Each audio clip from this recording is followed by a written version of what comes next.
GMC Acadia doing the driver's side blend air motor. This one is relatively easy to get to. I'm gonna have a panel. It's gonna sit right here. There's 2 push pins. Sorry, 3 push pins, and there it is right there.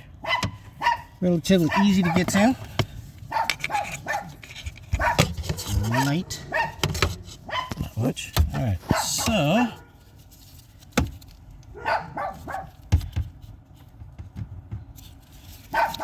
right there is one of the screws.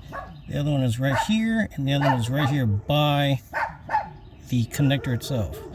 Disconnect your connector, take out those 3 T27s, 25s, and it will come right out. This one had a driver side blend air door range too large and had no AC coming out, only heat. So able to take the panel off, actuate the motor, and motor no turn. Take the motor off, the flap itself moves perfectly fine, so we have us a faulty motor. So that's a relatively easy repair to do.